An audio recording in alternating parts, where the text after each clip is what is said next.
Manchete Goiás recebendo pré-candidatos, né, que vão se candidatar a deputado estadual, a deputado federal nas eleições de 2022. Ao meu lado, o jornalista Felipe Andrade. O homem é bom, o homem é espetacular. Tudo bem, Felipe? Bom tê-lo conosco. Tudo bem, Renato? Mais uma grande entrevista, desta vez com um pré-candidato a deputado federal.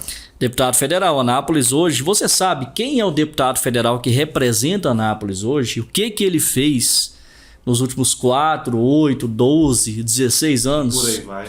E por aí vai, né? E o que a gente fala aqui, política é chato, quero mexer com política não. Política define, né? Muito do que a gente tem no dia a dia. Desde o preço de alimentos, por meio da inflação, até coisas mais complicadas como o valor de imóveis, carros, enfim. Então, a política é o centro da coisa. É aquilo que define o nosso dia a dia. Então, por isso que é muito bom falar de política e eu, particularmente, gosto de falar de política. Mas quem que é o nosso convidado de hoje, Felipe? Ele que é pastor. E vice-prefeito da cidade de Anápolis, pastor Márcio Cândido. Bem-vindo. Muito obrigado, Renato. Obrigado, Felipe. Que bom estar aqui no Manchete Goiás. Sempre um prazer estar com vocês. Espero poder conseguir responder todos os questionamentos que serão feitos. Até porque os questionamentos de vocês, com toda certeza, representam aquilo que a população está perguntando. Nós temos temas interessantes, né, Felipe? Aborto, corrupção, vamos falar de porte de armas, Bolsonaro, combustível, enfim, tem muita coisa boa para a gente falar aqui hoje. Mas vamos vir para o local aqui primeiro.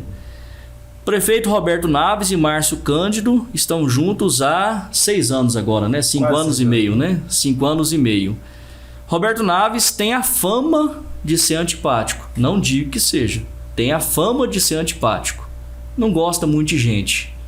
Por outro lado, é respeitado como um grande gestor. Como que o senhor está lidando com o talvez antipático Roberto Naves, mas competente gestor? E como que é o Roberto Naves e Márcio Cândido no dia a dia ali, nas conversas, nas reuniões, pensando em Anápolis? Renato, Felipe, amigo que nos acompanha, eu conheci o Roberto em 2016. E assim, ao contrário de que algumas pessoas imaginam lá atrás, eu já conheci o Roberto simpático. Quando você conversa com os alunos do Roberto, do seu tempo de professor nos cursinhos aqui da cidade, todos têm por ele um respeito muito grande e veem ele como uma pessoa simpática. Agora, quando a pessoa ela está sentada numa cadeira de prefeito, como o Roberto está já há 5 anos e meio, ele precisa tomar decisões, e decisões essas que influenciam diretamente na vida de 400 mil pessoas. Nem sempre essas decisões agradam uma minoria que acha que tem o controle da cidade e que as coisas têm que ser feitas a ele. A preocupação do Roberto sempre foi em quê? Atender a população menos favorecida da nossa cidade. Tanto é que vamos pegar aqui, as grandes obras que foram feitas em Anápolis, os grandes benefícios sempre chegaram aonde? Da região central para a periferia. Pegando aqui o Jundiaí, o Maracanãzinho, essa região mais, esse bolsão, essa região central nossa. Quando o Roberto assume a administração, uma das propostas nossas de 2016 era o quê? Lâmpadas de LED. Aonde que nós começamos a colocar as lâmpadas de LED na cidade de Anápolis? Na periferia, de fora para dentro. O Jundiaí, ele tem varrição de rua todos os dias. E os bairros periféricos, uma vez por semana, uma vez a cada 15 dias. O que o Roberto fez? Não, eu vou mudar isso. As pessoas na cidade, elas têm plano de saúde. Ela chega lá, liga e marca a sua consulta. Por que isso não pode acontecer também na rede pública? O Roberto foi lá e implantou o Zap da saúde, para que a pessoa possa não apenas ter o atendimento lá na unidade básica de saúde, mas que ela possa marcar a sua consulta, o seu exame pelo WhatsApp e eliminar a fila lá na porta do postinho de saúde. Quando você cria políticas como essa, vou te dar um exemplo. As cestas básicas que são arrecadadas pelo Arraiana, que a prefeitura adquire. Antigamente uma pessoa, não, vamos levar para... Não, hoje não, a pessoa liga lá, ela faz um contato pelo WhatsApp da prefeitura e conta a sua história, a sua necessidade, a prefeitura leva a cesta básica até essa pessoa. Agora, Renato, infelizmente, tem algumas pessoas que querem um prefeito só para ele. Pessoas que têm acesso ao gabinete, pessoas que têm influência, que têm relacionamento, que têm recursos. E aí, às vezes, você não tem tempo para atender essa pessoa que tem muito, porque você está dedicando o tempo que você tem à pessoa que tem pouco. E aí você acaba, de certa forma, sendo antipático. Mas a pergunta é, se você perguntar hoje para uma criança que está lá na sala de aula, que antigamente não tinha uniforme, e agora ela tem a camiseta, ela tem o short e saia, ela tem o short, ela tem a bermuda, ela tem o tênis, ela tem a mochila, ela tem o material escolar, e ela perguntar o que você acha do prefeito Roberto Naves. Essa pessoa não tem condições de entrar lá no gabinete. Até porque está numa outra realidade, mas ela vê o prefeito simpaticíssimo. Por quê? Porque atendeu a necessidade dela. Quando uma criança chega no horário do recreio e ela tem que lanchar e o lanche está lá de qualidade, lá no seu prato para ela comer, o prefeito é simpático a ela. Quando uma adolescente, quando um jovem sai da universidade, da faculdade à noite, do colégio à noite, e ele está descendo o ônibus, no ponto de ônibus, lá na porta da sua casa, e que a rua dele está toda iluminada, e não é com lâmpada fluorescente amarela, não, é lâmpada de LED, claro, que ela tem segurança para entrar na sua casa, ela é simpática ao prefeito Roberto Naves. Então você precisa de avaliar e de olhar essas questões. Eu quero o quê? Eu quero um prefeito tapinha nas costas ou eu quero um prefeito que resolve o meu problema? Algumas pessoas pegam e falam, mas eu não vejo o prefeito, ele não está próximo das pessoas. Mas o que é ser próximo? O que você quer? Você quer um prefeito que vai assistir a partida de futebol com você, num campo de terra? Ou você quer jogar o futebol num campo com gramado sintético, como nós temos as quadras poliesportivas da cidade de Anápolis? Entende o que eu estou querendo dizer? O que a pessoa quer? Ela quer um prefeito que vai comer o pastel da feira com ela lá debaixo do sol, da chuva? Ou ele quer um prefeito que permite que ela tenha um feirão como que nós temos no Recanto do Sol, coberto, que não tinha antes? Ou da Alexandrina que caiu e que ela está em pé? Ou do bairro de Lourdes? Rapaz, algumas pessoas assim, mas eu não vi o prefeito andando aqui, mas vai lá no bairro de Lourdes. Um feirão coberto, uma praça gigante para atender a população. O prefeito não está presente lá? Um colégio militar que, de certa forma, ele apoiou também. Ele apoiou para colocar. Então vamos lá. Onde que eu tenho que ver o prefeito, Renato? Onde é que eu tenho que ver o prefeito, Felipe? Claro que se o prefeito está presente na festinha de aniversário é bom, que se ele está presente no casamento é bom, se ele está presente na feira é bom. Isso é muito bacana, é bom mesmo. Mas mais do que isso, o prefeito está presente quando o canteiro central está com o mato capinado. Os terrenos baldios estão limpos. A rua está sem buraco, está iluminada. As faixas da cidade, a sinalização de trânsito da cidade está toda pintada. Então eu vejo a presença do prefeito quando eu vou lá na unidade básica de saúde e o médico está lá para atender a população. Eu vejo a presença do prefeito quando eu preciso de um exame e eu solicito lá no Zap da Saúde, a regularização autoriza. O prefeito está ali presente. O prefeito está presente, Renato, quando a mãe precisa fazer o almoço para sua família e ela não tem um arroz lá dentro de casa. Ela fala, não, tem um tal de Zap da prefeitura aqui, eu vou entrar em contato, vou dizer que não tem comida aqui na minha casa e a assistência social vai levar uma cesta básica lá na casa dela. Então, presença para mim, simpatia para mim, é você atender a necessidade das pessoas que precisam. É você estar próximo das pessoas, atendendo às suas demandas. Falando de 3 situações aqui em Anápolis, 3 problemas, digamos assim. Acesso ao Recanto do Sol, DAIA... Não, de novo, não. Anel viário e viaduto do Recanto do Sol... Água. Agora no Recanto do Sol as obras foram retomadas ali naquele acesso secundário e no DAIA também... obras ali no acesso, mas gerando um certo transtorno, enfim. A questão da água, uma promessa de campanha do prefeito Roberto era municipalizar, e aí agora a Saneago tem feito investimentos aqui na cidade de Anápolis também. Como é que a prefeitura tem lidado com essas 3 situações? Vamos dividir aí, o seu telespectador pode até nos ajudar. Problema da água. 2016, na campanha, nós prometemos que daríamos solução ao problema da água. E demos. Tá faltando água em Anápolis em algum lugar? Eu trabalhei na TV Record por 6 anos. Ano passado não faltou água. Não faltou água. E não vai faltar também esse ano. Com o reservatório que foi feito no DAI agora, que nós inauguramos essa semana agora, ele vai nos dar um pouco mais de tranquilidade. O problema que nós tínhamos, que era a falta de água lá na torneira do trabalhador que chegava em casa 18, 19 horas e precisava tomar um banho para ir para a igreja, para descansar, ou o estudante que trabalhava o dia todo precisava e que não tinha água. Isso acabou. Nós não temos esse problema aqui, ó. Água. Não se falta mais água em Anápolis. Ou seja, o problema está resolvido, está solucionado. Agora, nós precisamos pensar as questões futuras para ter garantia, segurança hídrica. Que é fazer o quê? Nós precisamos de construir um reservatório. Isso é fato. Mas para esse problema o sangramento já foi estancado, a questão da solução já foi dada. Agora, nós precisamos de criar segurança hídrica e o próximo passo é construir um reservatório. E o próximo prefeito de Anápolis, ele tem que ter isso em mente, não pode se esquecer disso. DAIA.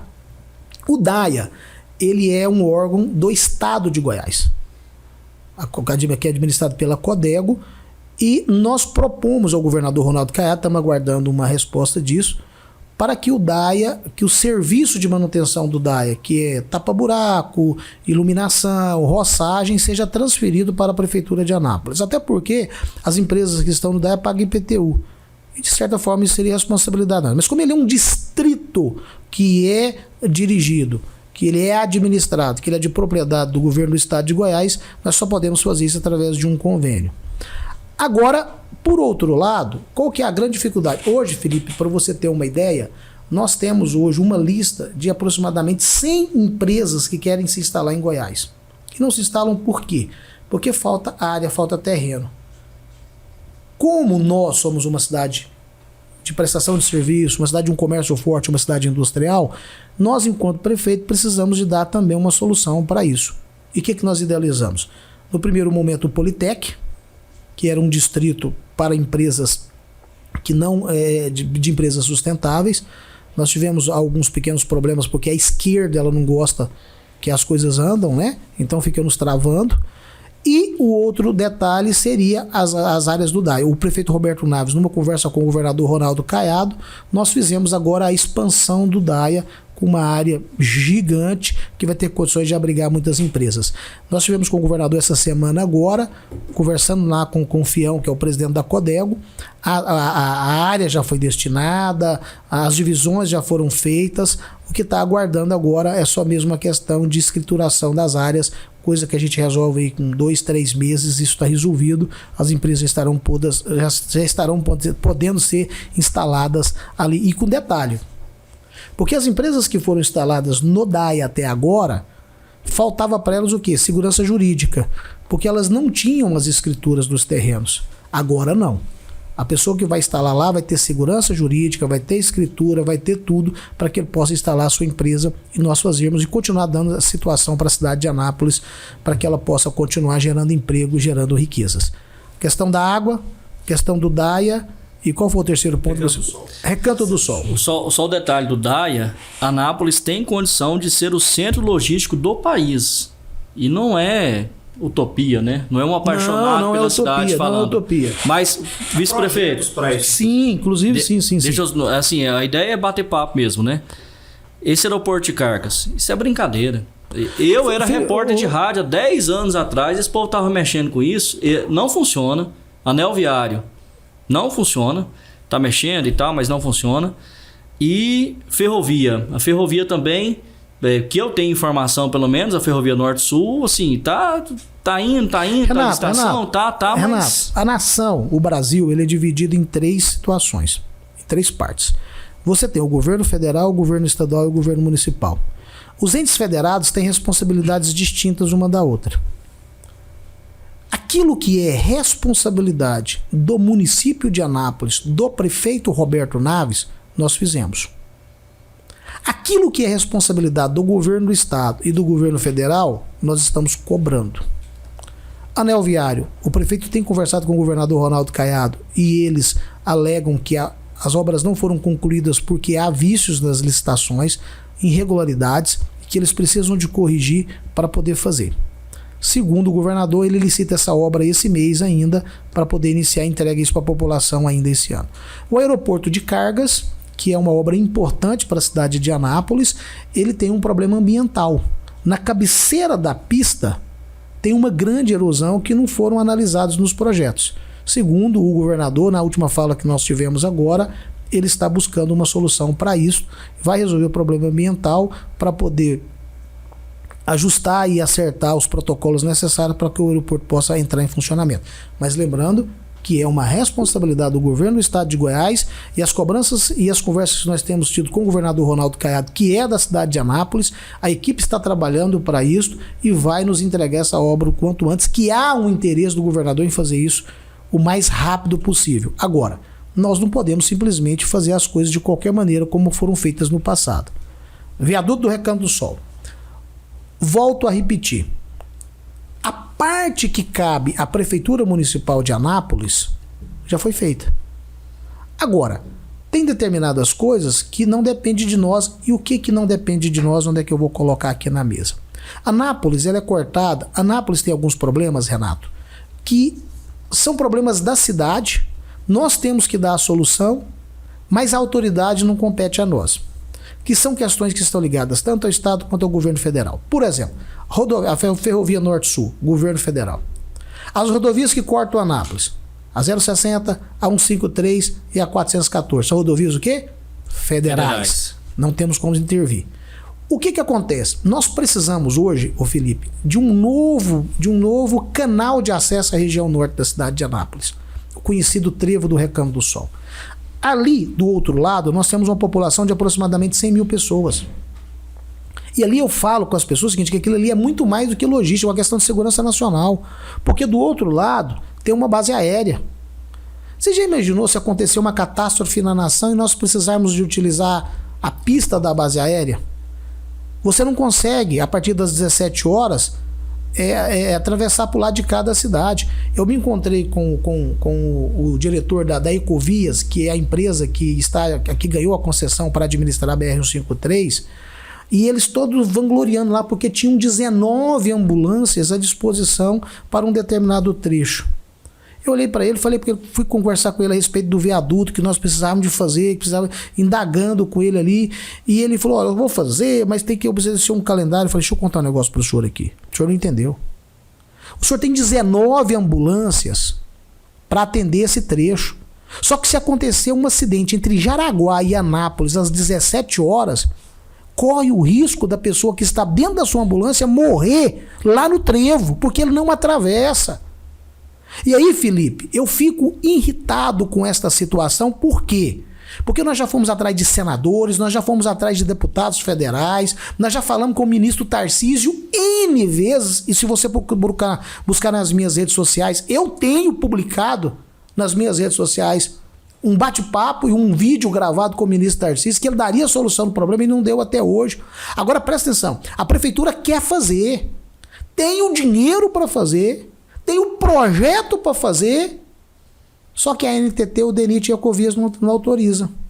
Aí até outro dia, falando com um novo ministro, agora que sucede, que está no lugar do Tarcísio, eu disse para ele, falei, esse negócio é interessante, né? A NTT quer, o DENIT quer, a Ecovias diz que quer, a prefeitura quer, mas ninguém faz. Gente, a Prefeitura Municipal de Anápolis quer fazer. Só que aí, o Renato e Felipe, amigos que nos acompanham, onde é que está o problema? É que nós não temos quem cobrar. Nós não temos quem vai lá cobrar. Quem tem que fazer isso? Deputado federal. E lá no início dessa entrevista aqui, você faz uma pergunta. Quem que é o deputado federal de Anápolis? Quem é que vai lá em Brasília brigar pelas nossas causas? Por aquilo que nós precisamos?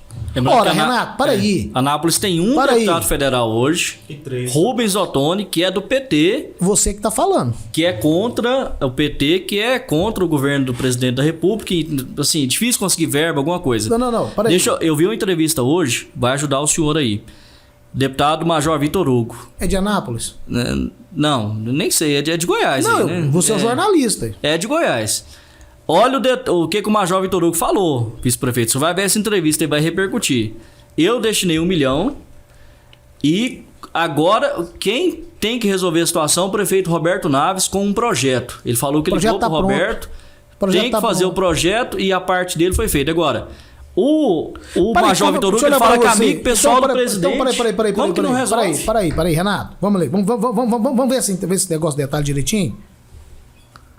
A rodovia não pertence mais ao governo federal. Ela foi vendida.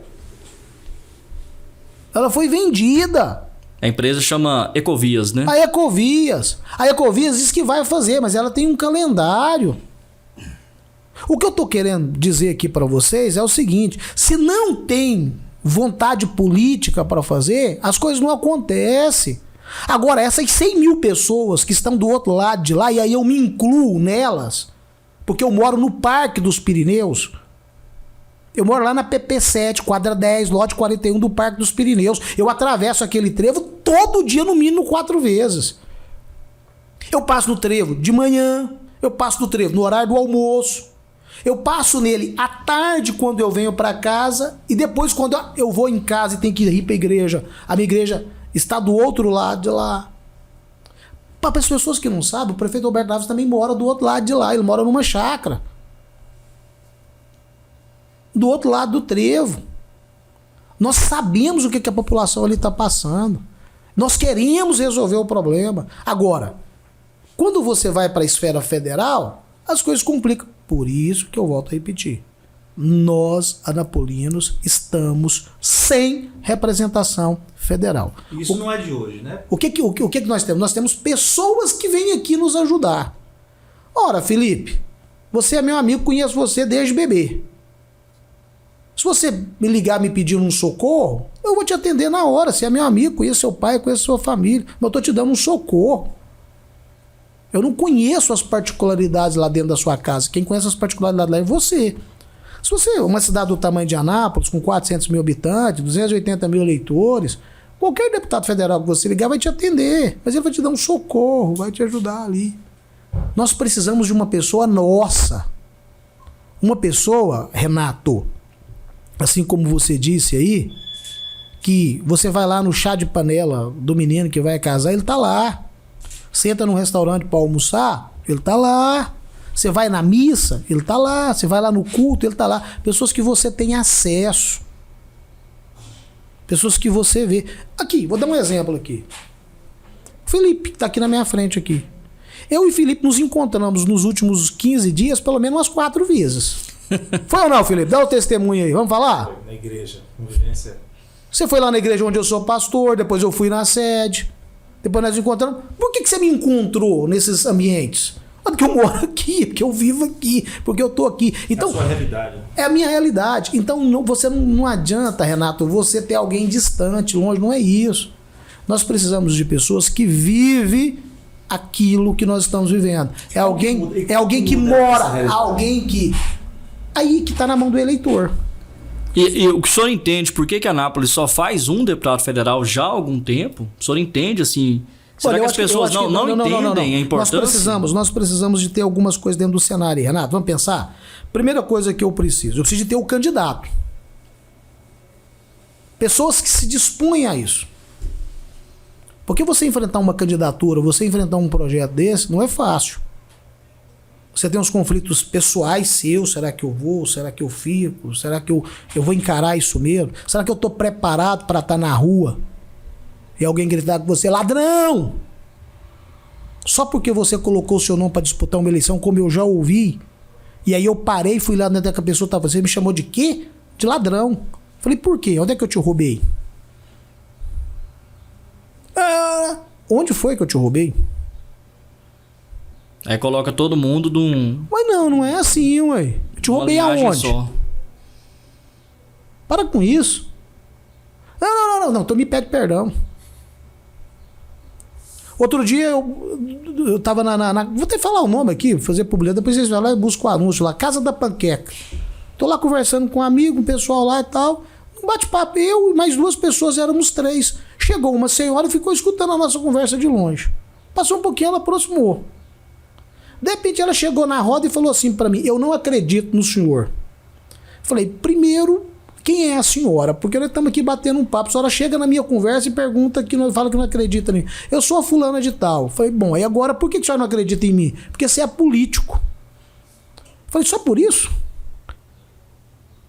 Mas além de político, eu sou pastor, sou administrador de empresa, sou pai de 4 meninas, sou marido de uma mulher só e nunca a traí. Sou amigo do Felipe, do Renato, do fulano, do Belclano. Então, já que a senhora não quer acreditar em mim porque eu sou político, então dá uma avaliada nas outras coisas. E outra coisa, ela também é uma pessoa muito mal educada, né? Só podia ter chegado aqui primeiro. Falou, gente, boa tarde, boa noite, eu sou a fulana de tal. Tô vendo a conversa de vocês aqui. Posso participar para eu dar minha opinião também? Poxa, Renato, não é assim que as coisas são feitas. Não é verdade? Então, primeira coisa, você precisa de ter essa pessoa que tenha coragem de fazer isso.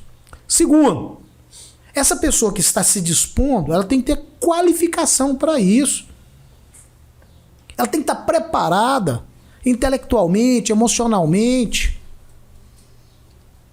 sabe, culturalmente. Ela tem que ter experiência e vivência para te representar. Depois, essa pessoa que se qualificou, que se preparou, que está lá, ela precisa de apresentar uma proposta para as pessoas, mas uma proposta qualquer, uma proposta que muda a vida das pessoas e não pode mudar de qualquer maneira, tem que mudar para melhor. E por último, a decisão está nas mãos do eleitor, para ele fazer as escolhas certas, para ele fazer as escolhas corretas. E aí, eu estou me alongando muito na resposta, mas chamar você para pensar. Na eleição de 2018, nós tivemos um candidato a deputado federal que foi eleito, que teve 20 mil votos em Anápolis. Delegado Valdir. Você que está falando Trabalhamos com nomes aqui no Manchete Goiás. Você que está dizendo o nome dele. Delegado 20 Valdir. mil votos. Tudo bem. Agora eu vou te fazer uma pergunta para o telespectador.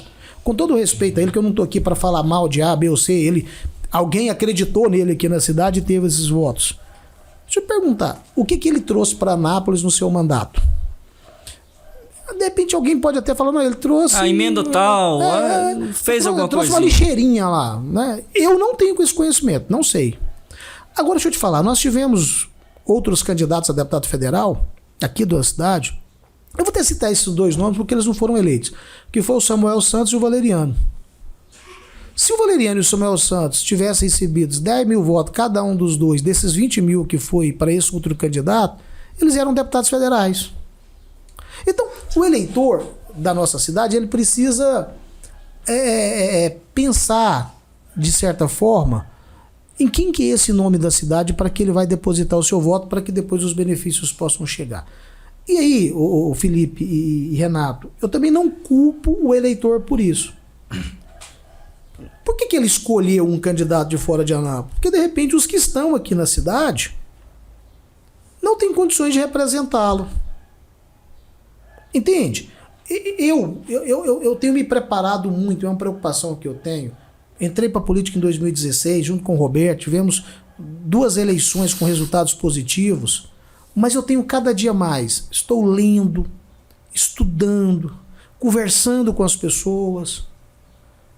Tem um texto bíblico que diz que na multidão dos conselhos há sabedoria, ouvindo as pessoas mais velhas, ouvindo os jovens.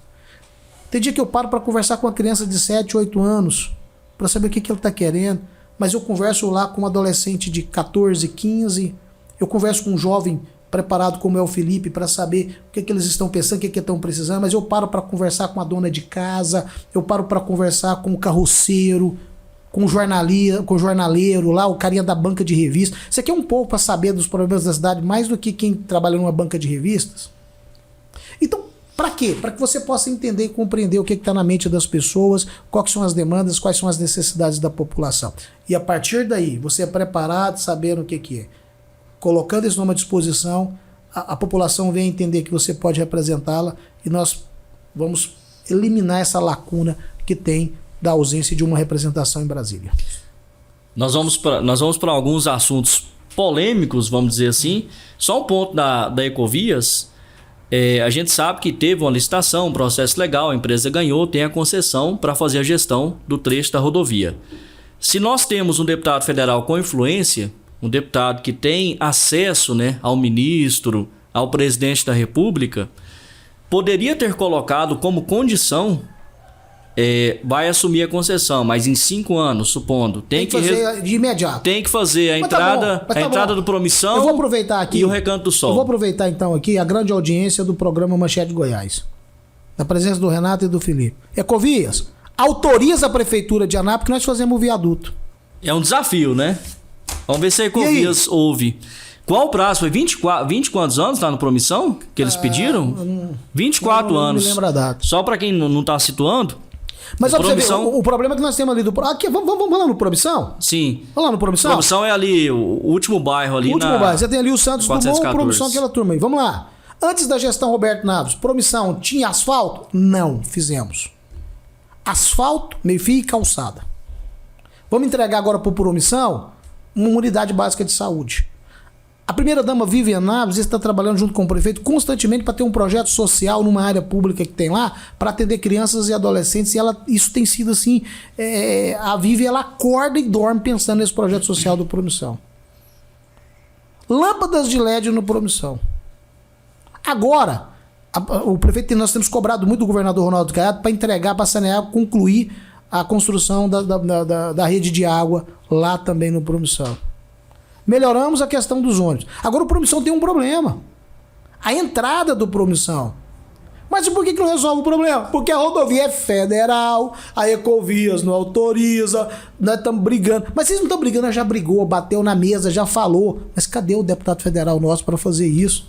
Quantos deputados o senhor acha que seriam suficientes e que Anápolis conseguiria eleger? Deixa eu te falar, vamos pensar aqui um negócio.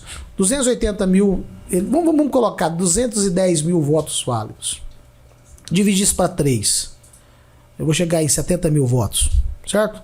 Então Anápolis tem hoje condições, ela tem voto suficiente para eleger 3 deputados federais. Nós temos hoje votos para eleger 3 deputados federais. Temos voto de sobra para eleger 3 deputados federais. Então, o nosso eleitorado tem poder de fogo e tem condições de fazer isso, pela quantidade de votos que nós temos, ok? Então, a primeira pergunta que eu respondo, nós temos condições de eleger 3. Agora eu vou te fazer uma pergunta, aí você me fez outra pergunta. E para resolver o problema de Anápolis, quantos deputados nós precisamos? Se tiver um competente, que tem coragem, que tem conhecimento, que tem vontade, já resolve. Felipe, vamos lá, eu aprendi um negócio. Para você dar solução nos problemas dentro do legislativo, e aí eu estou falando de vereador, deputado estadual e deputado federal, você precisa de conhecer basicamente 2 coisas. Primeiro, você tem que conhecer a lei, o regimento, as normas. Depois você tem que conhecer o fluxo. O que é o fluxo? Como é que as coisas funcionam? O que é o grande problema das pessoas? Que elas não sabem nem sequer o direito que tem. Então eu vou te dar um exemplo aqui. Um deputado federal tem quantos milhões de emenda ano? 10 milhões. Mas aí ele pega lá e coloca 200 mil para uma cidade, 300 mil para outra. 500. Peraí, 200 mil não resolve os problemas de Anápolis, não. Embora o nosso sistema de saúde ele está bem melhor do que era no passado, nós já avançamos muito, mas não chegamos ainda no ideal, nós necessitamos de um hospital municipal de porta aberta. Eu preciso de 10 milhões para fazer isso. Esse dinheiro está onde? Em Brasília. Então, primeira coisa, são as emendas impositivas. Elas vêm para as mãos do deputado e ele distribui para os municípios de acordo com o que ele tem. Então, hoje o deputado que foi eleito, que mora aqui em Anápolis, ele representa 200 municípios em Goiás. Quem representa todo mundo não representa ninguém. Tô errado? Tem um pouquinho de voto em cada cidade, aí fica lá, 100 mil pra lá, 100 mil pra cá, certo, ele e tem vai... que levar mesmo, ele tem voto lá. Ainda bem que ele ainda tá levando, né? Porque esse que teve 20 mil votos nunca trouxe nada pra cá. Esse que... Não, então tá certo, acho que ele tem que fazer isso mesmo, não condeno ele não. Ele ter voto lá, ele tem que beneficiar lá mesmo. Agora, nós precisamos do exclusivo. Nossa aqui, entende o que eu tô falando? Mas assim, o senhor, sendo um deputado federal, o senhor representa o estado de Goiás. Só que a maior parte das emendas tem que vir para onde o senhor teve mais votos. São 17 deputados. Sim. É por isso que ele é regionalizado. Sim. São 17 e eles representam suas regiões. Eles representam o estado de Goiás, ok, mas eles têm... É por isso que você tem o cara de Aparecida, de Goiânia, de Anápolis, do Vale de São Patrício, do Vale do Araguaia, do norte de Goiás, e por aí vai indo. O cara que está lá no norte, ele está preocupado com Anápolis. Ele tem que cuidar da região dele ali. Tá certo e tá correto. Não vejo dificuldade em relação a isso. Agora, Felipe, tem um outro detalhe. Eu tô falando assim de emendas impositivas. Mas você concorda comigo que lá no governo federal tem um caixão, uma caixa cheia de dinheiro lá para poder mandar para os municípios? Tem dinheiro do BNDES, tem dinheiro de infraestrutura, da saúde, da educação. Você precisa de um deputado federal que esteja lá em Brasília sabendo onde é que estão os recursos. Vamos imaginar o seguinte, o governo federal foi lá e liberou 1 bilhão para asfalto. Pô, quando você vai mandar para minha cidade? Ele vai lá e pega uma... Não, Anápolis não está na lista, não. Como é que Anápolis não está na lista? Não colocaram. Não, põe Anápolis aí. O Ministério da Saúde está liberando lá 2 bilhões lá para construção de hospital. Aí você pega, cadê os municípios que vão ser contemplados? Ah, tá aqui o fulano. E Anápolis? Anápolis não está não. Mas não está por quê? Põe Anápolis aí. Tem lá tantos bilhões lá para saneamento, esgoto. Aí está contemplado São Paulo, Rio, Belo Horizonte, Goiânia, sei lá, Jaraguá. E Anápolis? Anápolis não está não. Mas por que Anápolis não está na lista?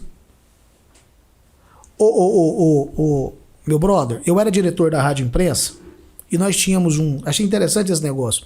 E eu tinha uma lista de funcionários em cima da minha mesa para eu controlar ali, para eu entender quem era a minha equipe. E aí um dia eu estava vendo uma questão de plano de saúde. Aí eu fui e marquei canetinha, marquei lá com marca-texto vermelho quem não tinha plano de saúde, de verde quem não tinha porque não queria e de amarelo quem estava querendo. Aí deixei a lista em cima da minha mesa lá para eu controlar a minha gestão, né? Achei interessante aquele negócio. Passava um pouquinho, chegava um funcionário e olhava aquela lista, via a lista em cima da mesa e começou aquele buchicho. Ou vocês viram a lista, você viu a lista lá em cima da mesa do Márcio lá? E tal. O outro, mas o que é, mãe? Por que o meu nome tá de vermelho? Aí o outro, por que o meu tá de verde? O meu, por que o outro tá de amarelo? E aí ficou aquela agonia toda, né? E eu olhando aquele buchicho, todo mundo meio agoniado ali, o que tá acontecendo com esse povo, gente? Aí passou um pouquinho, o outro chegou aqui, tem sempre mais os mais... Aí onde é que eu tô querendo chegar? Tem sempre aqueles mais afoitos, né? Aqueles mais arrumadinhos ali e tal. Aí chegou o Márcio. Cara, viu uma lista aí no seu nome na mesa aí e tal? Tá acontecendo alguma coisa? O quê? O que é? Rapaz, por que o nome do fulano tá de vermelho e o outro também? Eu agarrei aí, né? E fui explicar pra ele e acalmei o coração de todo mundo. Mas alguém, o que eu tô querendo dizer aqui? Que alguém tem que ir lá conferir a lista de benefícios que vem pros municípios. Gente, se eu não tô lá pra poder fiscalizar, pra poder brigar... Aí o dinheiro vai para Aparecida mesmo. O dinheiro vai para Rio Verde, o dinheiro vai para Santa Helena, o dinheiro vai para Quirinópolis, o dinheiro vai para Jaraguá. Gente, tem que ter alguém que confere a lista. Por que o meu nome não tá aí? E vamos além, né? Vamos além. Você concorda comigo, Felipe e Renato, que os problemas estão na cidade e o dinheiro está em Brasília? Sim. Então eu preciso de alguém que conhece os problemas e que sabe onde é que está a solução. Muito simples, velho. E muitos recursos não são liberados porque a prefeitura não consegue apresentar um projeto. E que é o problema que nós não temos. Anápolis não tem, mas por que nós não temos tem cidade do interior que perde então, recursos porque não tem projeto. Vamos lá. Nós somos, se você buscar na história aí, e aí eu não posso... o prefeito Roberto Davis, ele é muito bom nisso. O relacionamento dele em Brasília é gigante e ele conseguiu, através dos seus relacionamentos ali, conseguir trazer muitos recursos para Anápolis. Mas por 2 motivos. Por ele só e porque nós criamos aqui o Proana, que é uma equipe de técnicos que elabora e que monta todos os projetos. Então nós temos os projetos, temos o prefeito que foi lá e que brigou muito por isso. Agora você já imaginou se o Roberto tivesse, o prefeito de Anápolis tivesse, um deputado para ficar em Brasília brigando por ele? Então vem cá, eu tenho aqui o Roberto idealizando as coisas, o Proana desenvolvendo os projetos e o deputado lá em Brasília brigando. Mas o prefeito Roberto Naves, ele tem que fazer as duas coisas. Ele precisa de ficar aqui elaborando e tendo que ir para Brasília brigar. Como é que é? Os caras do futebol falam lá, é chutar e... Bater o escanteio, cobrar o escanteio e fazer o gol. E fazer o gol. De cabeça. Rapaz, não há ser humano que aguenta isso, não. Nós já conseguimos esse tanto de recursos, Renato e Felipe, Nós ainda conseguimos romper com as barreiras e com todas as dificuldades, porque nós temos um prefeito que não está lá na feira comendo pastel, não, mas está brigando na rodovia, está lá em Brasília, está cobrando, sabe? Está presente nos problemas da cidade. Agora, se você tem um deputado federal para fazer isso, olha, a cidade vai ganhar muito. Então a gente está assim, vivendo um momento, e o 2022 é um ano especial, é um ano que nós temos condições de dar solução a esse problema. Ou a gente resolve ele agora, ou vamos ter que esperar mais 4 anos. Só contextualizando do Promissão, para passar a informação correta, um vereador de Anápolis mandou um ofício, né? Quando que vai arrumar e tal, tem previsão. A empresa respondeu oficialmente o e-mail, colocando que não, já está planejado, né? A resposta começou até bonita, já está organizada e dentro de 24 anos a gente vai organizar a entrada do bairro Promissão. Parece piada, mas é uma resposta oficial. E aí vem a representatividade, né? Antes de fechar a licitação, da empresa ganhar a licitação, se tem político que representa a cidade, a licitação vai, se você ganhar, você vai ter que fazer o viaduto Recanto do Sol e a entrada do Promissão nos primeiros 5 anos de gestão. Tamo combinado? Assina aqui e pronto. E a vida segue. Você tá muito gentil, 5 anos? Não, pra 24, rapaz, 5 melhorou demais. Deixa eu te falar um negócio pra você. Eu não... Porque as pessoas que me conhecem sabem como é que eu gosto dos resultados. Daqui 5 anos, ô Renato, a minha filha de 13 tá com 18. Maior de idade. Ela já tá querendo tocar a vida dela. Daqui 24 anos, líder, a minha filhinha caçula tá com 26 anos. Aí é tempo. Daqui 24 anos, esse cara que vos fala aqui, o Márcio Cândido aqui, com 47 anos, não sei nem quantos anos eu tô, né? 24 com 47, dá quanto? 60? Tô com 70 e tantos anos. Esse povo da Ecovista tá de brincadeira com nós. Anápolis não tem tempo para esperar. Temos que dar solução nos nossos problemas e ele tem que ser de imediato, é agora. Não dá para esperar para amanhã, não. Eu não tenho paciência para esperar esse povo para amanhã. E vou te falar mais uma. Eu fui eu tava com o senador Luiz do Carmo ontem, ele tava me lembrando de um fato. Eles estavam querendo levar a sede houve uma mudança aí nas estruturas dos órgãos do governo, hoje tudo online, né? Então na cabeça deles não tinha entendimento. A sede da Receita Federal aqui do estado de Goiás, que era em Anápolis, eles queriam levar ela para Goiânia e eu não aceitava aquilo de forma alguma. E aí a menina, fomos em Brasília, lá na sede da Receita Federal, aí reunimos lá com os diretores, o secretário lá, e a menina falou assim para mim. A menina olhou para mim e falou assim: vice-prefeito, mas Goiânia é a capital do estado. Ela é mais importante do que Anápolis, por isso que a sede da Receita tem que ir para lá. Aí eu parei e falei: a senhora não conhece a minha cidade, né? Ela falou: realmente eu nunca estive em Anápolis, então eu vou te contar algumas coisas da minha cidade.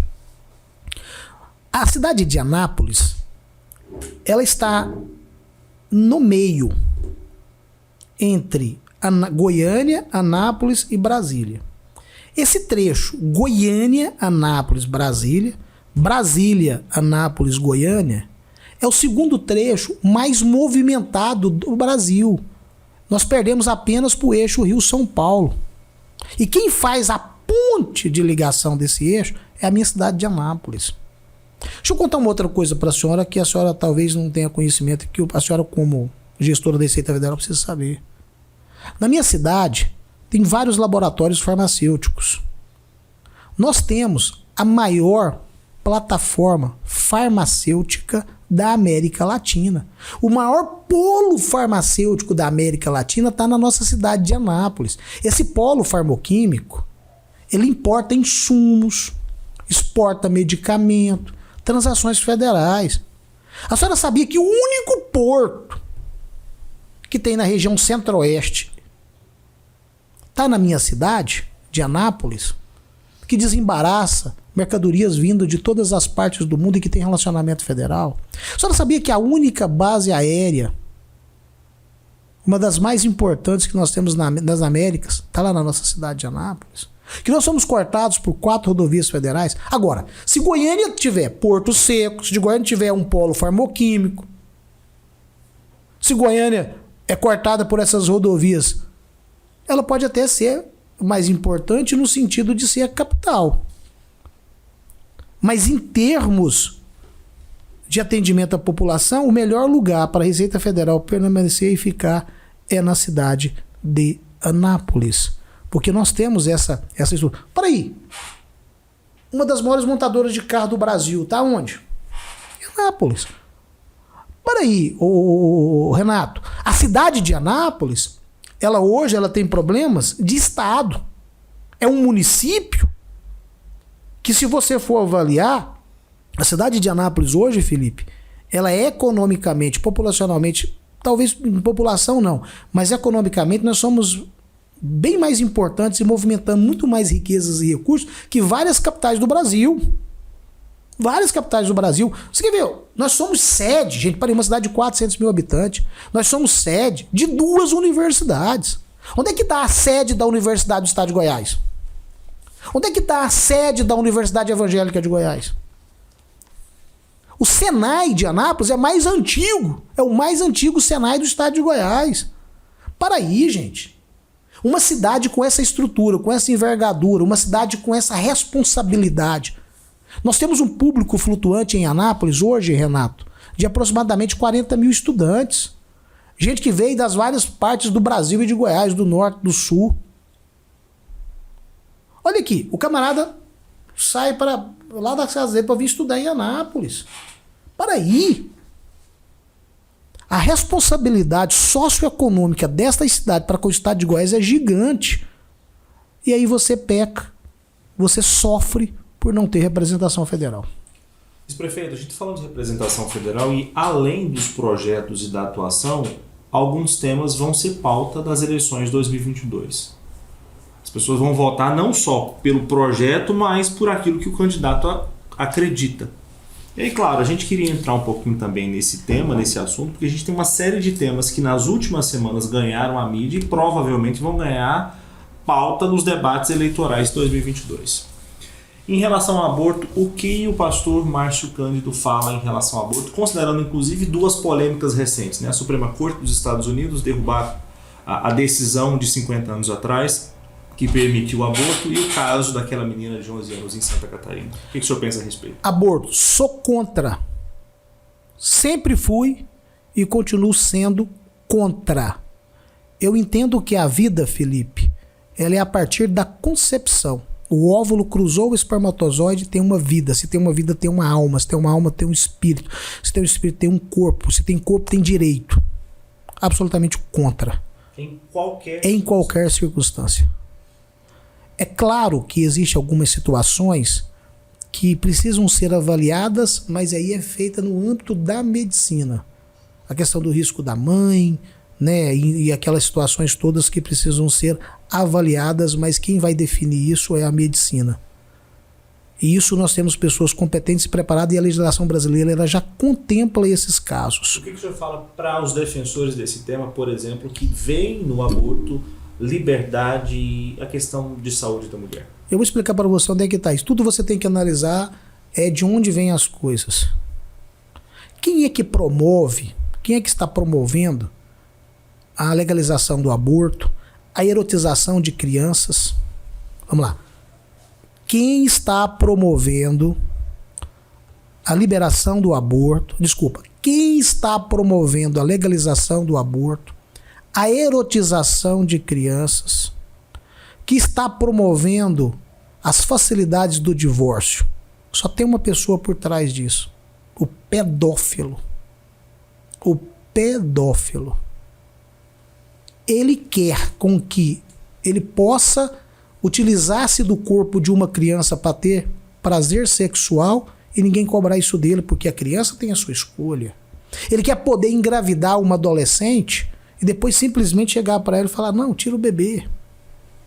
Ele quer destruir as famílias porque ele sabe que um lar desestruturado, desestabilizado, as crianças e os adolescentes ficam reféns dessas pessoas de mente maldosas.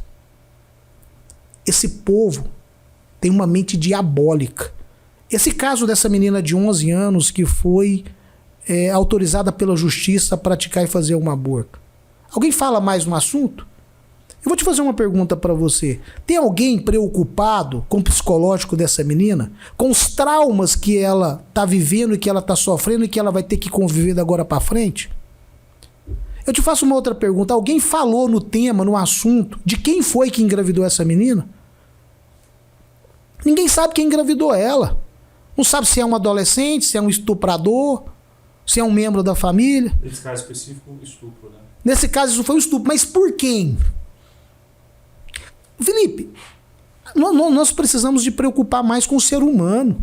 A mídia esquerdista, os irresponsáveis da política de esquerda do Brasil, eles estavam tão focados em matar uma criança no útero de outra criança que nem ninguém se preocupou o que essa criança estava passando e sofrendo.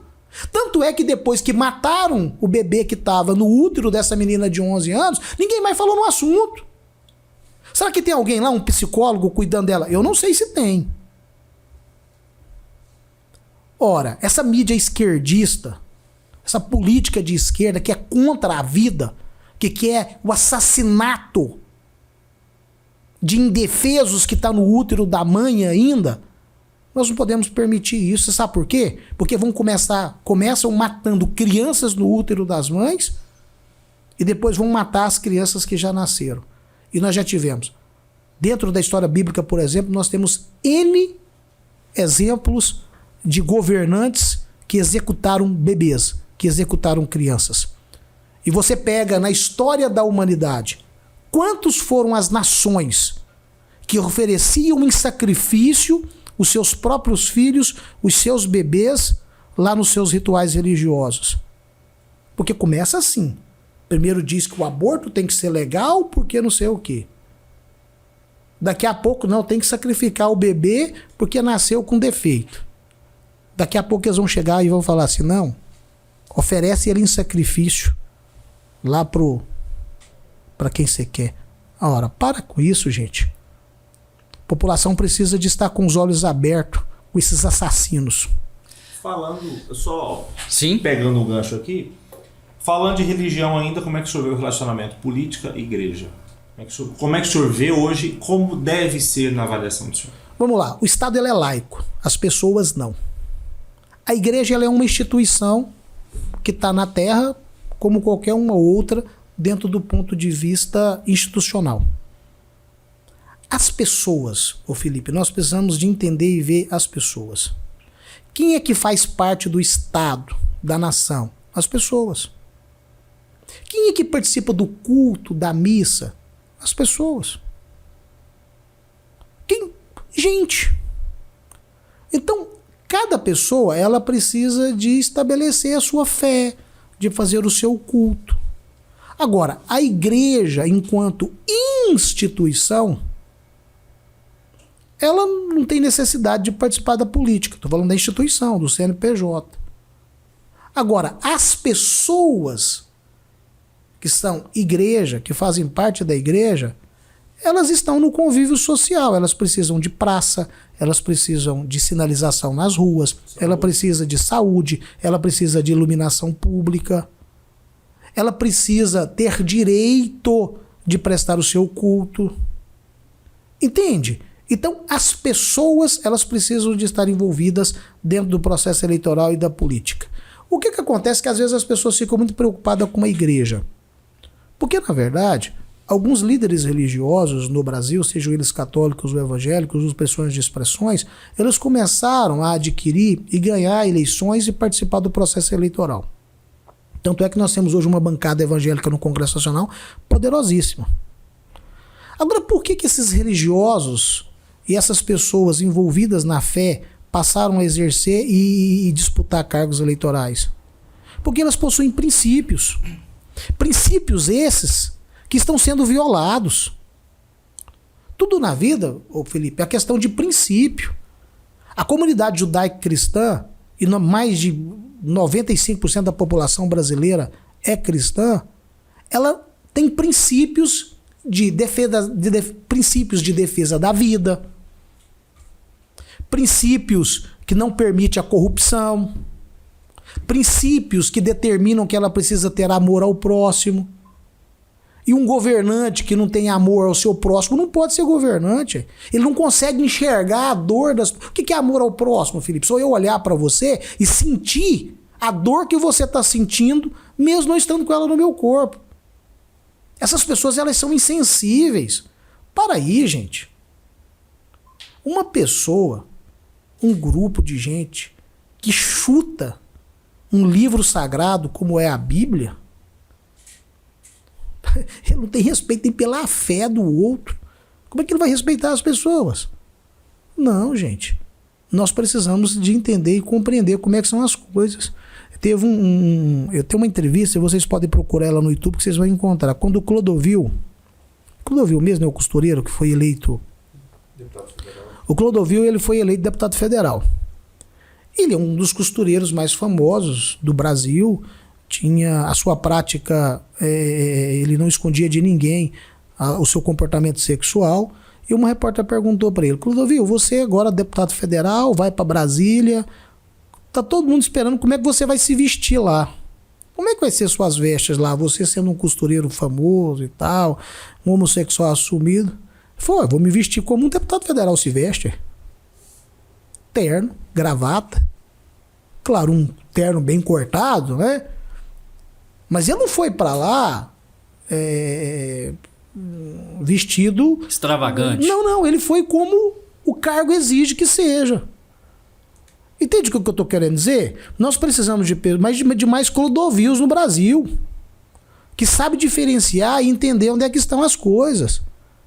Renato, outro dia uma pessoa veio falar comigo a respeito de um culto, que o pessoal... Eu sou pastor evangélico, não tem dúvida nenhuma para ninguém a respeito disso, mas vieram falar comigo a respeito de uma igreja que os vizinhos estavam reclamando porque o som estava muito alto e alguém falou: você tem que dar um jeito nos vizinhos lá, porque a igreja nós temos que prestar o nosso... Ok. Falei: olha, você tem o direito de prestar seu culto, de adorar a Deus, de fazer o seu louvor, e o vizinho tem o direito de assistir a novela dele, o futebol dele, de dormir. Eu não posso, o meu direito, ele encerra na hora que começa o outro.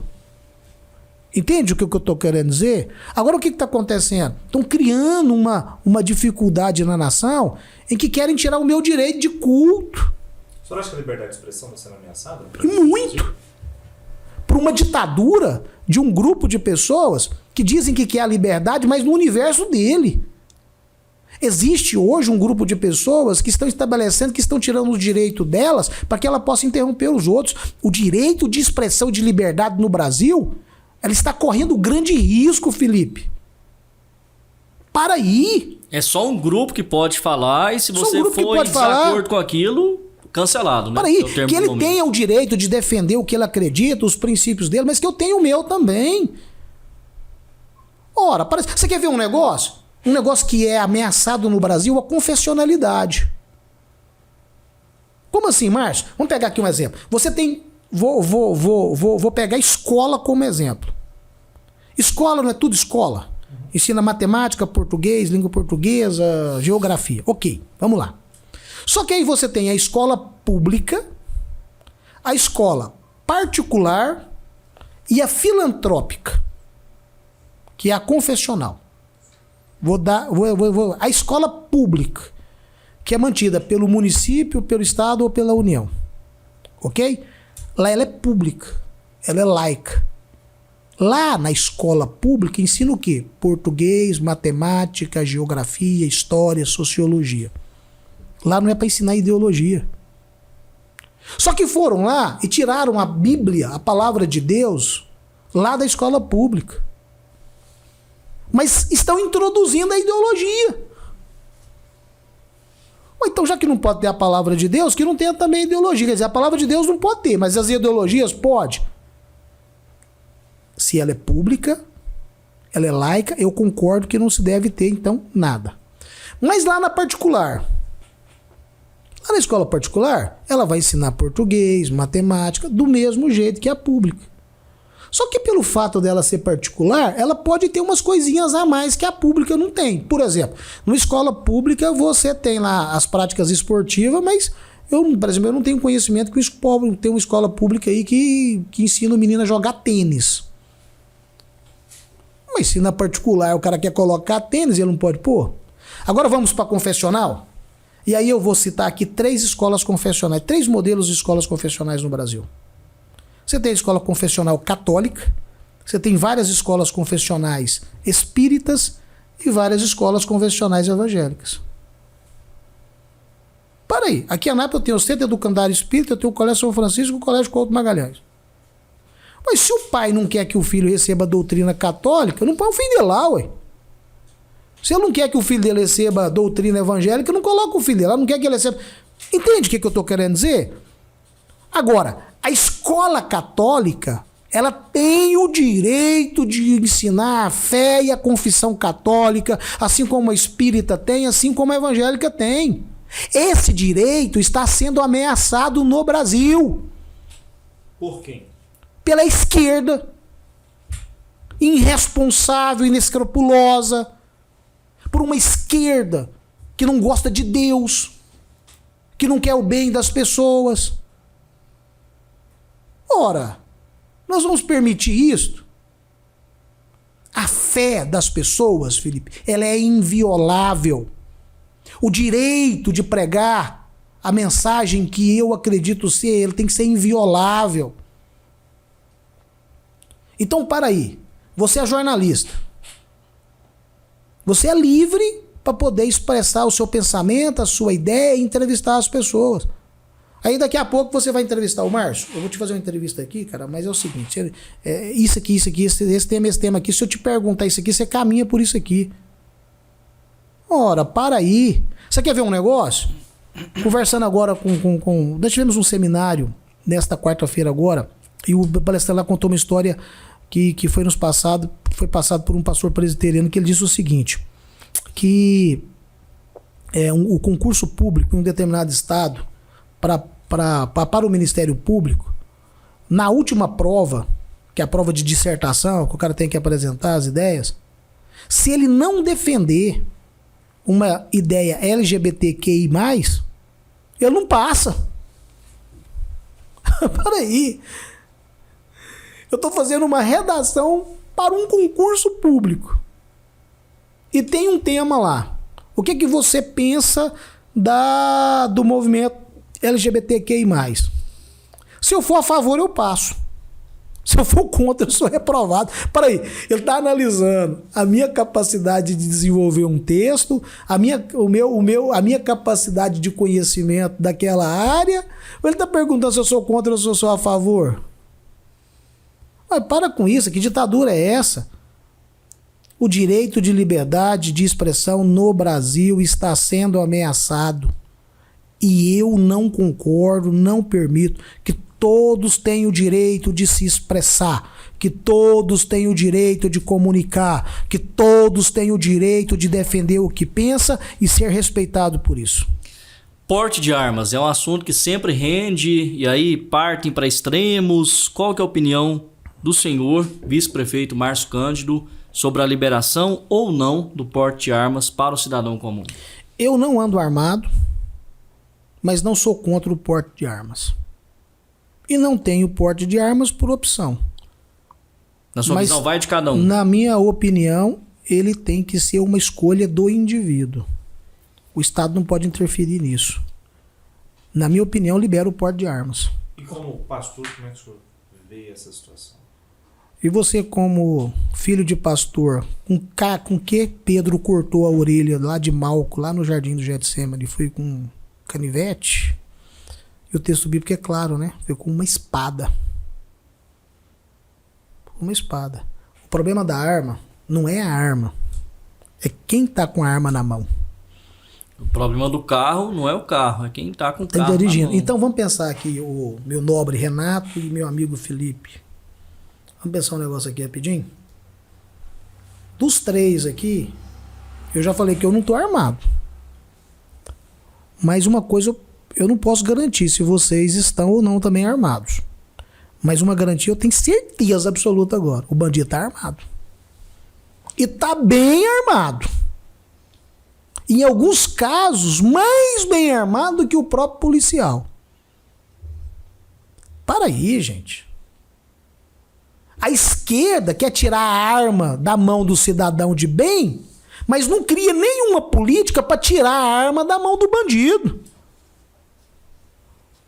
Poxa, para aí, gente. E aí sai matéria. Ou tira a arma da mão de todo mundo, ou arma todo mundo. E sai matérias e matérias falando sobre letalidade policial, né? Sobe o morro lá e pede, não, gente, calma aí, não atira não, gente, calma, eu tenho uma pessoa que é do meu relacionamento pessoal e ele é agente penitenciário. Agora parece que é policial penitenciário, mudaram o nome. Policial penal. Com todo respeito aos policiais, né? Policiais penais, existe essa expressão? Não sei se são professores aí da língua portuguesa, mas vamos lá. Isso é eu conversando com ele outro dia, categoria de polícia. E eu perguntando pra ele como é que o pessoal falou, rapaz, a gente às vezes intercepta algumas ligações, eles falam assim, olha, não, vamos evitar de passar por Goiás, porque lá em Goiás, lá a turma lá, não deixa passar batido, não. Lá eles estão matando os colegas. Parabéns à polícia goiana. Parabéns à polícia goiana. Felipe, eu sou um defensor da vida, mas as pessoas fazem as suas escolhas. As pessoas estão dizendo, ó, não rouba, não mata. Sai dessa vida, vamos consertar, vai para uma igreja. Mas ela faz as suas escolhas. Considerando essa lógica também, o senhor também seria contra, então, a instalação, por exemplo, de câmeras nas fardas de policiais? Claro, totalmente contra. Gente, você tem uma coisa que nós temos de bom nesse país, é a polícia. Para aí. O policial federal, o policial civil, o policial rodoviário federal, o policial militar, armado, preparado. Agora eu vou inibir a ação policial? Para com isso, gente. Bandido é no bico da botina, é na cadeia. E o policial preparado. O policial com poder de ação. Peraí, coloca lá uma câmera, aí ele já vem. Sou menor. Ah, um menor de 17 anos com a pistola na mão, para com isso. Uma outra coisa que nós precisamos de fazer, e se um dia eu tiver a oportunidade de estar no Congresso Nacional, vai ser uma das brigas minhas, é a diminuição da idade penal. Para aí, um moleque de 16, de 15 anos comete um crime hediondo, aí vai pra cadeia, ele é menor, vai sair. Para aí. Aí alguém um dia perguntou pra mim, mas você não tem dó desse adolescente de 17 anos, 18, de 16 anos, que tá lá na cadeia chorando longe da mãe? Falei, quantas mães ele deixou chorando? Quantos irmãos ele deixou chorando? Quantos tios ele deixou chorando? Para aí. Um adolescente de 16 anos que mata, ele tá preparado para poder receber a punição e cumprir o seu tempo de cadeia. Já pode votar com 16 anos. Olha, né? Ele pode votar, ele pode fazer. Você sabia que. Esse negócio é tão interessante. Você sabia que os menores que estão nos presídios. Como é que chama os presídios de menor? Não chama presídio, não. Centro socioeducativo. Ele pode receber visita íntima. Para aí. O moleque de 16 anos pode fazer sexo. Pode matar. Mas responder não pode. Responder não pode. Para com isso, gente. Não, que país Pastor é esse? Márcio. Isso aí é a conversa de Gustavo Petro, lá da Colômbia. É a conversa do Luiz Inácio Lula da Silva, que é ex-presidente do Brasil, que foi também presidiário. Eu acho que quando ele estava lá na cadeia preso lá, ele não lembrava das maldades que ele fez para a nação, do dinheiro que ele roubou. Ele estava pensando, na hora que eu sair daqui, eu vou libertar esses meninos tudo para tocar o terror desse país. Para com isso. Você quer ver um negócio? Eu sou capaz de apostar com os dois aqui agora. Que na casa de vocês tem cerca elétrica. Câmera, alarme. Por que tem câmera? Gente, eu sou de uma época em que as casas não tinham muro. Você ia na venda comprar um trem, passava no fundo do quintal do vizinho. Aí eles começaram a fazer uns murinhos de placa só para as galinhas não fugir. Aí vinha lá na frente e fazia um murinho. Sabe aquelas casas de que você tem aqueles murinhos baixinhos na frente assim, pro cachorro não fugir? A gradinha por cima. A gradinha por cima bonitinha, né? Hoje, rapaz, os caras estão construindo cada murão aí. Eu tô construindo uma casa pra minha mãe, fazendo um muro na altura do mundo lá. Porque tá todo mundo preocupado. Nos trancar dentro de casa e colocou o bandido na rua. Vamos pra rua, gente. Vamos botar os bandidos na cadeia. E lembrando que em Goiás a situação é diferente. Goiás tem a melhor segurança pública do Brasil. Anápolis hoje vive uma realidade bem diferente de anos anteriores. E eu milito, né? Conheço bem comandantes, trabalhei, né, em reportagem policial, conheço bem a Polícia Militar de Goiás. Ela é referência no Brasil. E eu digo mais, aqui em Goiás, há muito tempo já não tem aquele antigo cangaço, né? Que é ir lá fechar uma cidade, estourar banco. Por quê? Quando chega aqui, você vai ver o noticiário é assim, Morreu 7 e 1 foi preso. Eles não fazem mais isso em Goiás. Então a Polícia Militar de Goiás é referência no Brasil. E o bandido não tem medo da prisão. 3 meses ele sai. Um bom advogado, 3 meses, tá tranquilo na rua. O que segura o bandido? Medo da polícia. O dia que a Polícia Militar, especialmente a Polícia Militar, todas têm sua efetividade, têm seu papel. Mas o dia que a Polícia Militar perder essa legalidade de agir, o Ministério Público ficar da forma que está em cima, câmera e não sei o quê, o Brasil vem abaixo. Quem segura o Brasil é a Polícia Militar. Porque o bandido não tem medo da cadeia, ele tem medo de morrer. E não é que a polícia mata, o bandido escolhe.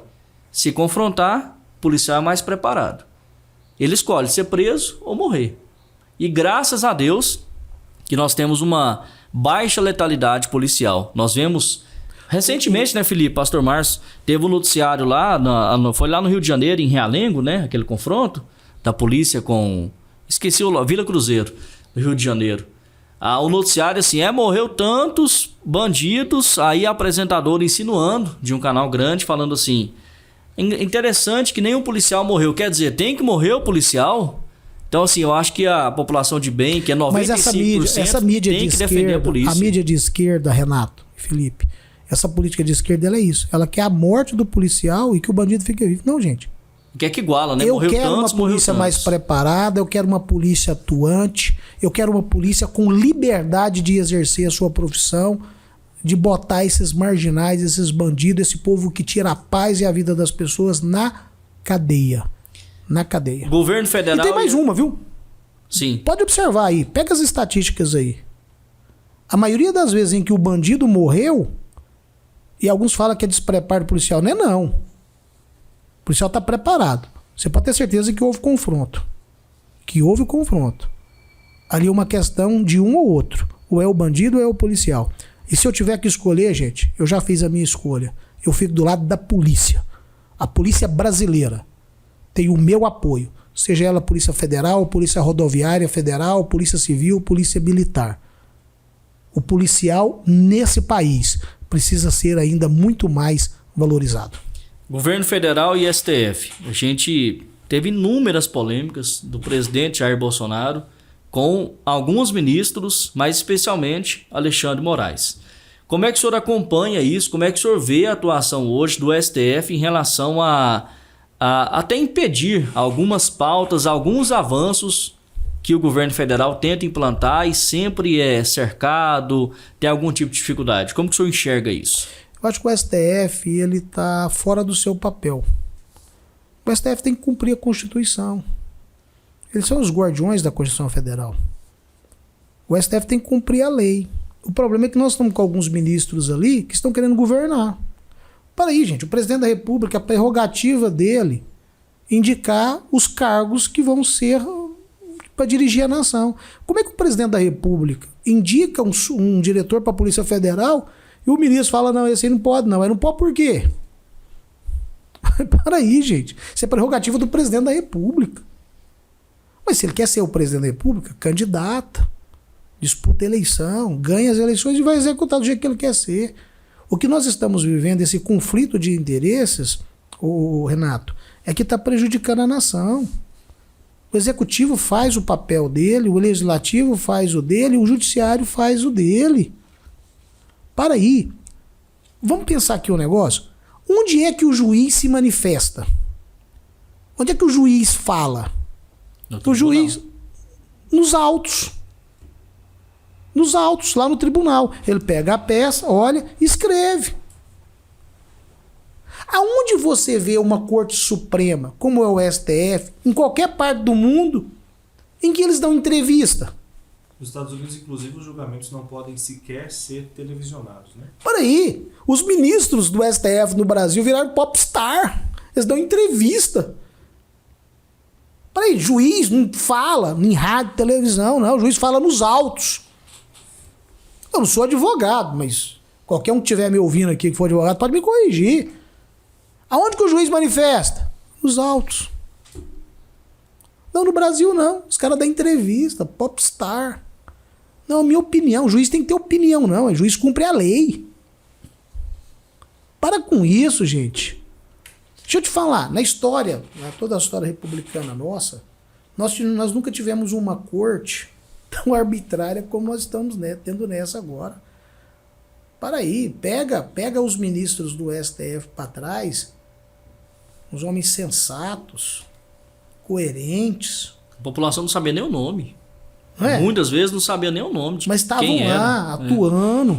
Para aí, nós tivemos 2 presidentes da República cassados, nós saímos de um regime militar. E as coisas, né, estavam lá corretas. Agora os juízes nossos, os ministros nossos, não. Estão querendo virar popstar. Para aí. Não é isso o caminho. Eu acho que nós precisamos de rever isso. E aí, Felipe e Renato, aí tem alguma coisa que nós precisamos de ver também. Por outro lado, algumas legislações nossas, elas estão ultrapassadas. Código Penal, por O exemplo. Código Penal é um deles. Então, o que os ministros do STF hoje eles fazem?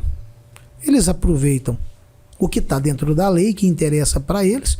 Já dizia Rui Barbosa, né? Para os amigos a lei e para os inimigos os rigores da lei. Então eles pegam essas brechas que existem dentro dos nossos códigos e utilizam a seu bel prazer e seu favor. Nós precisamos de uma reforma no nosso Código Penal com uma certa urgência aqui, assim como nós temos nos outros. Vou te dar um exemplo aqui. Audiência de custódia. Você quer uma aberração maior que a audiência de custódia? Ué, audiência de custódia, eu quero chamar as mulheres para pensar aqui agora. O caso daquele procurador de justiça que espancou a chefe dele. Peraí, gente, tem alguma dúvida naquele vídeo? Peraí, quem assistiu o vídeo do procurador espancando a chefe dele dentro de uma sala? Até os amigos dele ele espancou. Peraí, tem alguma dúvida ali? Você é mulher que tá me assistindo, que tá me vendo aqui nesse momento. Você viu um homem espancando uma mulher, sendo filmado de todos os ângulos. Tem alguma dúvida que aquele homem queria matar aquela mulher? Foi para audiência de custódia e foi solto. Se o governador do estado de São Paulo não interfere, ele estava na rua batendo em outras mulheres. Acabar com esse negócio de audiência de custódia. E aí vem, não, doido, tomando remédio, vem as desculpas, né? Tá bom, doido tomando remédio e tirando sangue das pessoas. Ah, paciência, né? Combustível. Preço dos combustíveis. O senhor é uma pauta federal, mas recai muito até recentemente nessa briga. O presidente Jair Bolsonaro colocando parte da culpa aí em relação aos governadores. Assim, o que o povo quer saber mesmo é que tá caro, né? Você vai ali na bomba, é um absurdo o combustível. O problema é o seguinte, Renato. Quem que é a culpa? Vamos lá, o seguinte. Enquanto nós estamos procurando culpados, a população está sofrendo. Então tem hora que você tem que parar de ficar procurando culpados. Se eu for explicar aqui para vocês, dentro dos detalhes econômicos, eu vou achar os culpados. Assim? O problema do petróleo é muito simples. Ele é regido internacionalmente pelo preço do combustível e pelo... vou explicar esse negócio pra você me entender aqui agora. Peraí. Como é que você define o preço do combustível? O valor do barril e a cotação do dólar. Você já viu aquela história assim, o dólar caiu... O cara fala assim, não, a gasolina subiu, porque o dólar subiu. Aí o dólar cai, mas a gasolina não cai.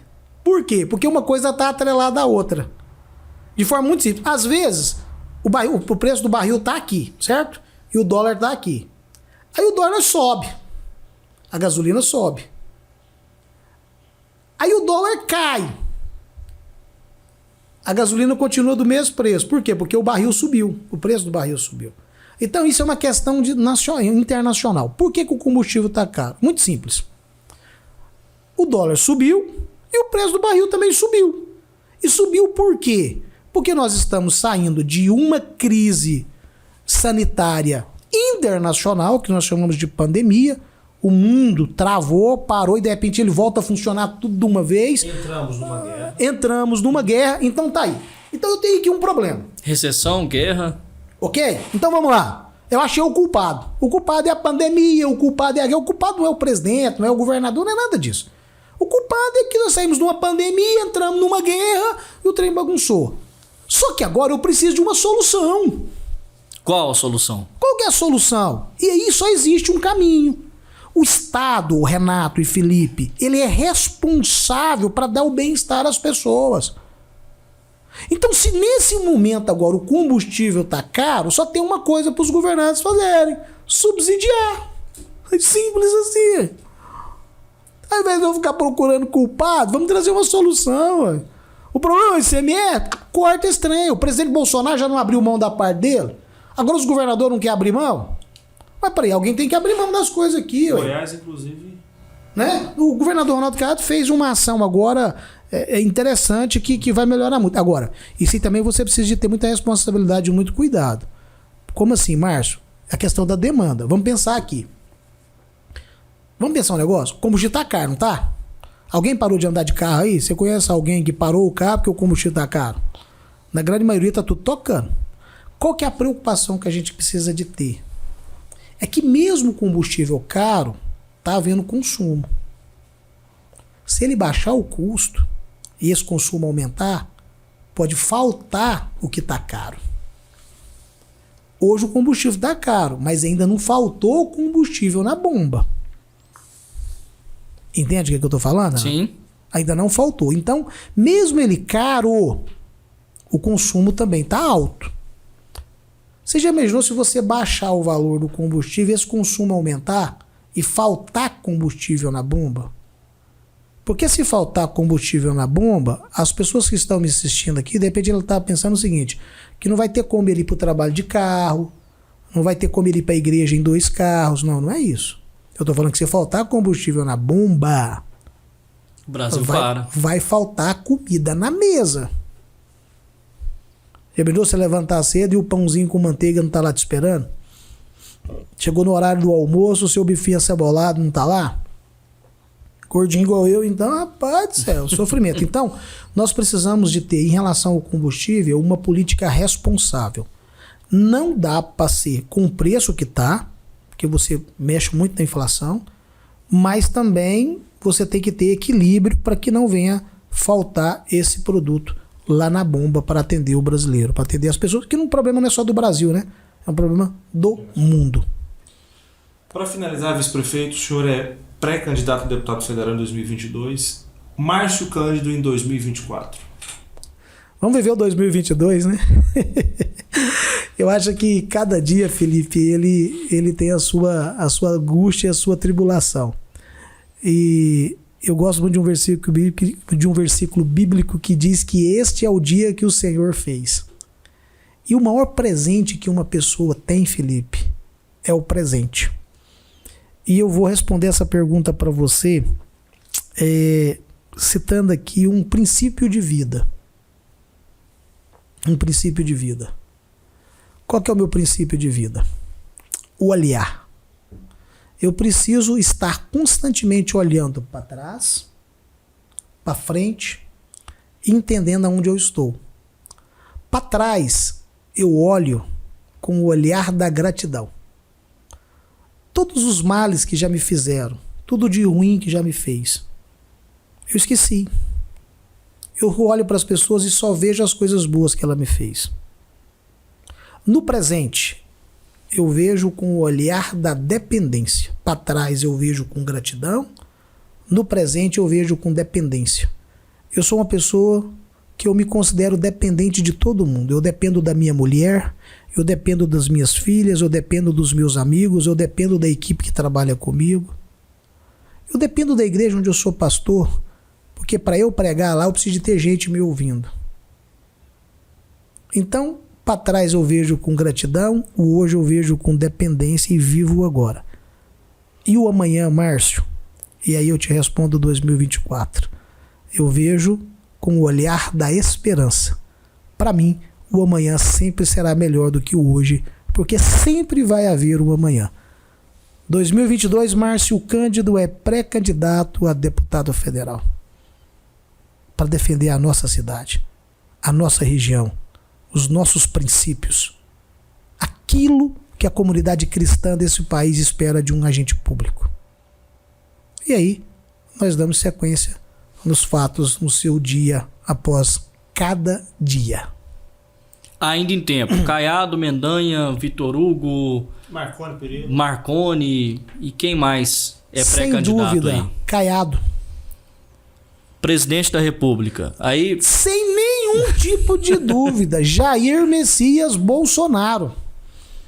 Senador, dá pra... O senhor já tem definido seu senador? Tenho. O Senado tá uma briga aí de foice. De foice. Né? Mas eu já tenho um pré-candidato ao Senado Federal que é, na minha opinião, aquele que ajudou os municípios de Goiás, e eu, enquanto vice-prefeito, eu preciso de estar ao lado de alguém que olha para as cidades. E o meu olhar hoje é o senador Luiz do Carmo. Que é senador já? Que já é senador, pré-candidato ao Senado Federal para continuar, né, como senador da República. Então hoje o Márcio está muito bem definido, muito bem acertado. É claro que a política, Renato, isso nós estamos falando do cenário de hoje. Daqui para as eleições alguém pode morrer, alguém pode desistir, alguém pode não querer mais, a mulher não deixa, tem esses negócios, né? Tudo pode mudar, né? Mas essa briga no Senado aí tá feia, né? O Lissauer despontou, assim, nesse momento como favorito, não, aí o Caiado foi no evento do Carmo. Eu vou voltar nisso aqui. Eu acho esse negócio legal, bacana. Você sabe por quê? O senhor é saudável essa? Eu acho que é saudável, porque você faz ela no campo das ideias. Lembra aquela pergunta que você me fez lá atrás, que você perguntou, mas por que Anápolis não tem esses deputados? Porque acho que as pessoas elas têm que colocar o seu nome à disposição. Sabe, quando eu vejo essa quantidade de pré-candidatos ao Senado Federal, eu vejo isso com muita tranquilidade e vejo isso como algo positivo. Porque eu estou dando opção. Felipe, não é legal você entrar no mercadinho para comprar um negócio e ter lá várias opções? Eu tenho opções. Isso aqui eu não quero porque isso aqui eu não quero. Entendeu? Então você vai. Esse aí eu não quero porque é corrupto, esse aí eu não quero porque eu não gostei do zóio dele, mas esse aqui é bacana. Então você tem. Você já imaginou você tá num processo em que você não tem opção? Você vai ter que votar por exclusão? Né? Mas tem um detalhe do Senado que todos querem o apoio do Caiado, né? 99% querem sair com o apoio do Caiado. É natural porque ele é o governador do estado. A máquina ela tem sua influência e tem sua força, né? E o governador Ronaldo Caiado tem feito um bom governo, um governo com equidade, um governo com transparência, um governo responsável, um governo que cuida do patrimônio público com muita responsabilidade. Então é natural que isso venha a acontecer. Mas essa quantidade que nós estamos vivendo, e é histórico isso, vocês como jornalistas podem olhar para trás, nós não tivemos, talvez não vamos ter isso pela frente, é muito bacana isso, sabe? Que bom seria se nós tivéssemos mais pessoas. Nós fizemos um seminário do meu partido, o PSC, nesta quarta-feira lá na Câmara de Vereadores, lá nós discutimos, foi o primeiro seminário de formação política do PSC Anápolis, e nós discutimos ali o cristão como agente de transformação política. Nós tínhamos lá 250 pessoas no auditório ouvindo aquela palestra. E no final eu pedi para o nosso cerimonial, falei, motiva as pessoas para que elas possam participar do processo eleitoral, como candidatos a vereador, candidatos a deputado estadual, candidatos a deputado federal, candidatos a prefeito, candidatos ao Senado, candidatos a presidente da República. Felipe, na eleição de 2018, nós tivemos a Anapolino disputando todas as esferas de poder. Nós tínhamos a Anapolino disputando, quando eu falo Anapolino, gente que nasceu em Anápolis. Tínhamos a Anapolino disputando eleição para deputado estadual. Tínhamos gente nascida em Anápolis disputando para deputado federal, para o Senado Federal, para governador de estado. Nós temos 3 pessoas nascidas em Anápolis governando estado. E nós tivemos uma Anapolino disputando a presidência da República. Não, isso é bom, sabe? Isso é bacana. Lembra que eu falei que na multidão dos conselhos você encontra a sabedoria? Então ele fala, peraí, esse cara aqui está pensando nisso, aquilo defende outro. Eu tenho opções para fazer as minhas escolhas. Eu acho isso muito saudável. Eu acho que nós tínhamos que ter, sim, mais candidatos. Alguém um dia falou para mim, Márcio, mas você não acha que nós podíamos ter mais pouco candidato, porque concentra numa aqui? Para gente que vai disputar a eleição é até mais fácil. Mas para quem escolhe, não. Sabe? Então você precisa de ter esse entendimento e ter essa visão. Eu acho que quanto mais gente participando do processo, melhor é para a democracia e para o desenvolvimento e das políticas necessárias ao bem-estar da nossa população.